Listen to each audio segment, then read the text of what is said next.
Merci Philippe. Donc apparemment, je suis attendu et sollicité sur certains sujets. J'ai prévu beaucoup de papiers. J'ai des amis élus à côté de moi, ils sont jaloux. Monsieur le maire,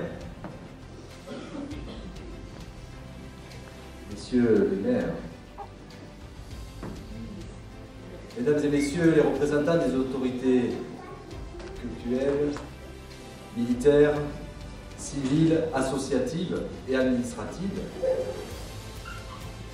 mesdames et messieurs, chers Landais, chères Landaises, chers Angressoises, chers Angressois, chers amis, parce que je viens aussi avec beaucoup d'amitié, beaucoup de cœur, aujourd'hui et assez souvent en Grèce. Je reviendrai sur ce point. En ce début d'année 2025, avec Sandra Tolis, qui s'excuse de son absence, elle a été retenue par ailleurs, et par la voix de Xavier Fortinon, président du conseil départemental des Landes, nous tenons à vous adresser nos vœux les plus chaleureux de santé, de réussite bien sûr, et de bonheur. C'est une occasion précieuse, ces cérémonies de vœux, pour réfléchir à l'avenir, mais aussi pour exprimer notre gratitude et réaffirmer nos engagements. Avant tout, je veux rendre hommage à celles et ceux qui œuvrent chaque jour pour protéger nos vies et soutenir notre quotidien. Les agents de la route, de l'UTD par exemple Souston, les sapeurs-pompiers, les aidants, les aides à domicile, les personnels de santé, les assistances sociales et tant d'autres. Vous êtes les gardiens de notre cohésion sociale, présents pour aider, secourir et accompagner. Votre engagement est un exemple pour nous tous et je tiens à vous remercier du fond du cœur. La vie est fragile. Et votre travail incarne cette nécessité d'entraide et de solidarité. C'est pourquoi, plus que jamais, nous avons besoin de services publics renforcés, réactifs et dotés des moyens nécessaires. Mais nous restons vigilants face aux annonces gouvernementales et aux décisions de Bercy, qui menacent de réduire les ressources des conseils départementaux et aussi des collectivités. Dans les Landes, cela peut représenter une baisse estimée entre 13 et 20 millions d'euros. Cette contrainte budgétaire imposera des choix et des arbitrages difficiles. Cependant, nous vous assurons que nous continuerons à défendre avec force et détermination les services publics de proximité, garants de l'égalité et du bien-être pour toutes et tous. L'année écoulée nous a rappelé l'importance de soutenir ceux qui créent pour aider ceux qui souffrent. En 2024 notamment, le conseil départemental a soutenu la création d'une nouvelle association dans notre canton de soutien à l'enfance. Lors de ma visite dans ce lieu de vie et d'accueil à Azur, premier du genre dans notre canton, en visite parce que j'aime à rappeler que nous faisons aussi, tous les élus ici présents, le SAV, le service après-vote. Allez vérifier que nos services publics sont réellement les garants de notre protection. J'ai été profondément touché par l'engagement des familles d'accueil et des structures qui travaillent sans relâche pour offrir un avenir aux invisibles. Oui, les invisibles. Ces enfants, adolescents ou adultes placés pour échapper à des situations de maltraitance, de viol parfois. 150 000 enfants par an et en France sont victimes de maltraitance. 150 000. Dans les Landes, c'est 1500 enfants placés, retirés de leur cercle familial par décision de justice pour des motifs de maltraitance ou pire encore. Leur travail est essentiel pour construire une société où chaque individu a non seulement le droit de vivre, mais aussi celui d'exister avec dignité.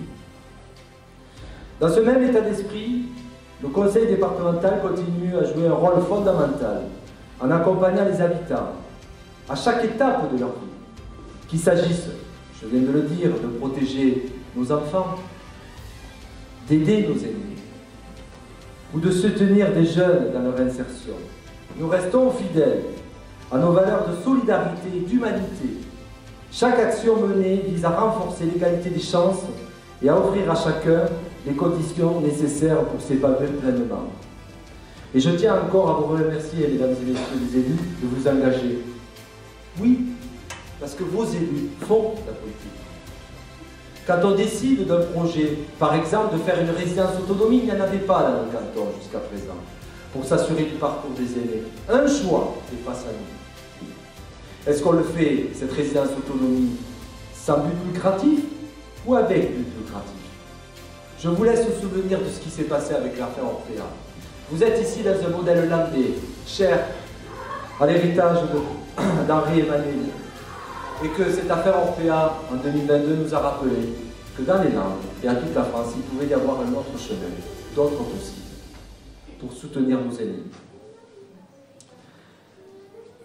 Malgré les incertitudes budgétaires et institutionnelles, nous ne baisserons pas les bras.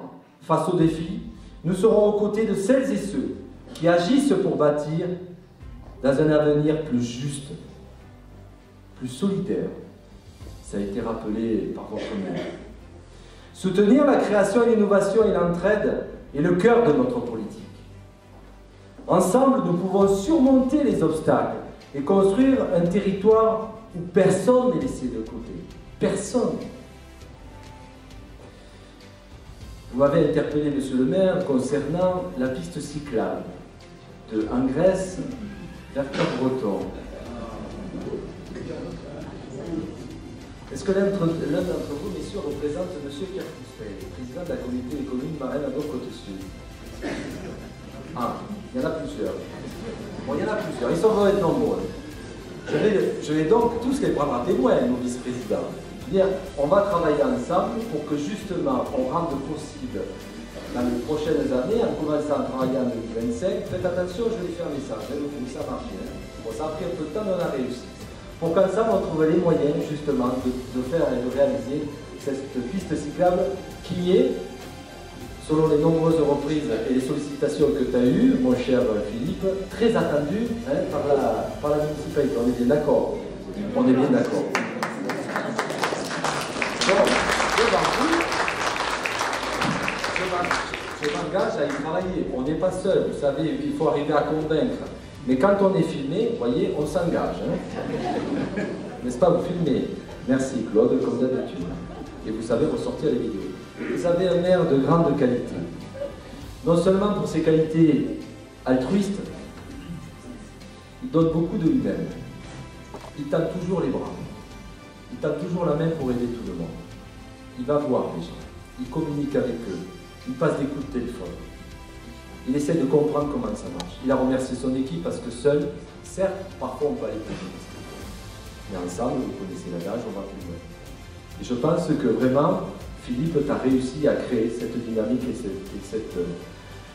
collectif pour te permettre justement de réussir à faire société en Grèce. Parce qu'il fait bon vivre. Il faut se battre au quotidien pour préserver cette qualité de vie.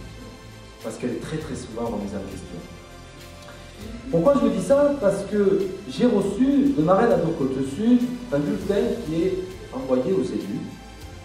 Bon, je tenais Philippe à montrer cette image, alors je la ferai passer tout à l'heure, je pense que ça va pas se voir sur la caméra. Il y a une photo où je suis en Grèce, sur cette photo. À l'arrière, il y a M. Philippe Sardeluc, maire d'Angresse, je vous montre. Et derrière moi, il y a Pierre Froustet, président de la communauté des communes. Alors pourquoi je vous en parle? Je vais vous décrire cette image. On me voit, en génie fiction, en train de creuser le sol avec les enfants pour planter la fameuse forêt comestible et nourricière. Très bien. À l'arrière, on voit donc debout, qui me regarde, en train de faire Philippe Sardeluc, qui fait bosser le conseil départemental.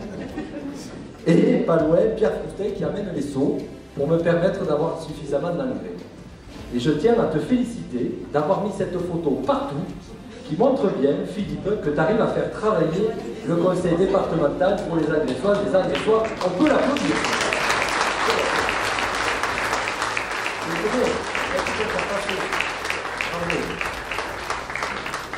Voilà, voyez, ça c'est des belles qualités. Donc la photo elle est partout.